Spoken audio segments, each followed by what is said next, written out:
Well, hello, I'm Jeff Hayek. I'm the owner and founder of Laction Continuous Improvement, and this is my third installment of my Ramblings of a Continuous Improvement Coach.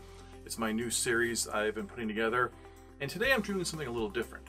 I'm going to try and go without a script. I've been scripting my last couple episodes, and it works okay, but I like to be a little bit more free to adjust as I go, and as I start thinking about things, I want to be able to say them. And the scripting makes me a little bit stilted in how I go, and kind of limits me as I'm starting to talk. So I'm going to try it without a script.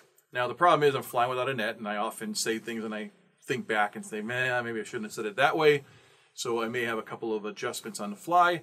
Looking down my notes, so you're going to see a little bit of that as I go. Like I said, just trying something a little different. The biggest reason why I want to do it this way is I can be a little bit more energetic when I'm talking, because it's the first time I'm saying it, rather than having gone through and written it out and edited it. So it's a little bit more natural and a little more, probably a little easier to watch when I'm not scripting it. And to be honest, it's a little bit easier to get the flow of the videos going. So I take out a whole process step.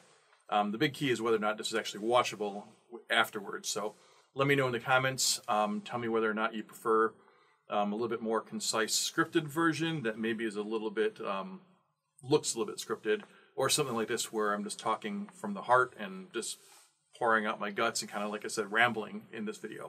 And I'm going to be scripting in other things. I'm going to make sure it's scripted in the more technical stuff and the things that have a lot more, that are more prone to giving out misinformation if I go from the just off the cuff.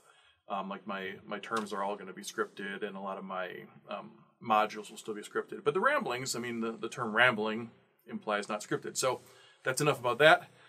Today, what I want to talk about is this idea that there's a compounding effect of continuous improvement. So what I mean by that is, you think about money, you invest $100, and in the first year, if you have 10% interest, you have $110. In the second year, you're now earning interest on $11 instead of just $110. You're earning $11 the second year instead of just the $10 from the first year, and then now you have $121 the following year. So the base keeps growing and gives you this great opportunity to really grow much faster over time. So compounding also happens in continuous improvement. What you'll see is, if you save 10% and free somebody up, now that person can also go and do additional continuous improvement. So now you have whatever you had originally, the resource you had originally to do continuous improvement, you now add to those resources. So you can accelerate your pace of continuous improvement. Now the problem is, as you go through, eventually you're going to have to harvest those gains just like you would for an investment. Eventually you're going to spend some of that money, and you're going to have to take that out, and you're not having as big of a base of resources available. So you have to balance that, but that's a problem for down the road. You just want to be able to get to the point where you have a lot of resources available to make improvements. Now what I like to recommend is, I say keep about 10% of your staff available to do continuous improvement. And it seems like that's a good amount to keep the flow going, to keep the pace of your projects going without overwhelming your organization, because you don't have enough resources in your organization to support a lot of projects. And if you get too spread out and get too many things going and too many pokers in the fire and too many chefs in the kitchen, everything gets really confusing.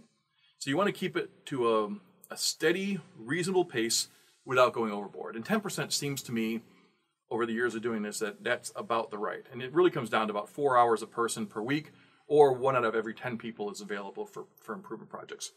When you look at it that way, it seems reasonable to have about a 10% improvement. And then you might also have a resource team that's available to help with the bigger projects. But use that as your basic general principle.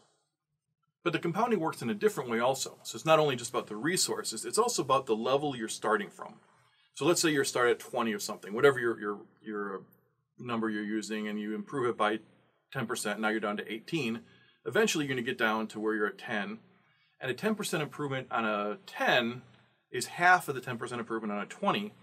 But what you start thinking about is, if you're down to 9 now versus down to 18 when you were way back at 20, your 10% improvement, the two things are, it seems like it's counterintuitive. It seems like you're making smaller improvements, absolute improvements, with the same percentage. But what's really happening is your overall load is going way down, and you have a lot more freedom. So it's not really comparing the 2 to 1, it's comparing the 11 gain you've had from 20 down to 9 versus a gain of 2.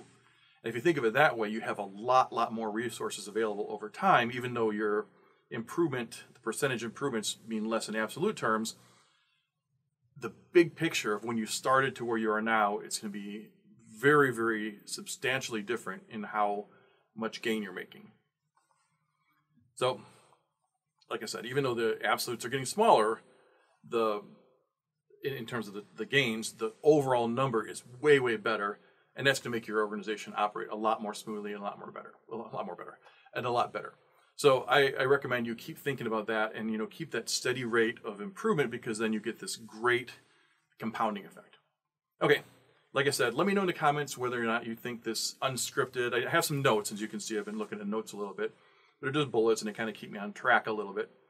But let me know if you prefer the unscripted versions here, or if you'd rather I scripted it out and didn't have so much, the flex in my presentation. And again, I'm Jeff Hajek. I'm the owner and founder of Relaxation Continuous Improvement. Hope you enjoyed the video. Like and subscribe, all that kind of stuff I'm supposed to say in these videos. And until next time, best wishes on your lean journey.